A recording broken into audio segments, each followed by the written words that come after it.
এই 3 জন মহিলার কাছে 25 কার্টন সিগারেট, 3 জনের কাছে নিয়ম হচ্ছে 2 কার্টনের। আপনি 25 কার্টন সিগারেট কিভাবে পাঠাইলেন? আরে বিপদে ফেলাইলেন কেন? ওইটা তো আমার জানা নেই। অফিস থেকে দিছে, আমি তো অফিস থেকে কেন দিবে ভাই? এটা তো আমি জানি না। এটা নেক্সট টাইম আপনাদের অফিসকে বলে দিবেন যে এই এরকম ভাবে দেওয়া যায় না। এই ধরনের লোভ একদমই কিন্তু ভালো না। এগুলো সব রেখে যাবেন। যারা এজেন্সির মাধ্যমে সৌদি আরব আসতেছেন এরা সাবধান। সৌদি আরব, দুবাই, মালয়েশিয়া, কাতার, যেখানে যাবেন সাবধান। এজেন্সির এমন ফাঁদে পা দিবেন না। এজেন্সি একটু বেশি মুনাফা করতে গিয়ে এই কাজগুলো করে। সিগারেট দেয়, জর্দা দেয়, বিভিন্ন সামান দেয়, এরা এখানে আনে সেল করে। তো যারা আছেন স্পষ্ট মনে রাখবেন, আপনি অ্যালাউ করতে পারবেন 2 কার্টন সিগারেট আনতে পারবেন। 2 কার্টনের বেশি আমাদের এজেন্সি যদি আপনাকে সিগারেট দেয় আপনি আনবেন না, কারণ বিপদে পড়লে আপনি পড়বেন, এজেন্সি পড়বে না।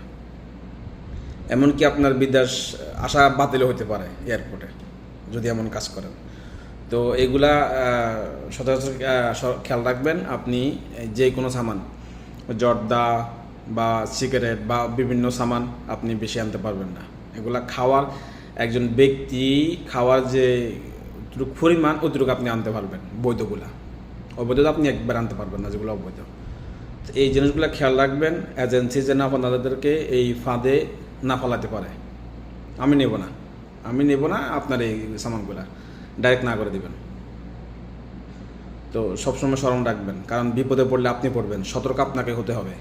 এজেন্সি তো আপনাকে দিয়ে পাঠাতে পারলে এজেন্সির লাভ, আপনি সতর্ক থাকবেন। সচেতনই হতে পারে আপনার আগামী দিনের সুন্দর ভবিষ্যৎ। নিজেকে সচেতন হতে হবে। আল্লাহ হাফেজ, ভালো থাকবেন। আবারও হাজির হব আপনাদের সামনে কোনো সচেতনমূলক ভিডিও নিয়ে।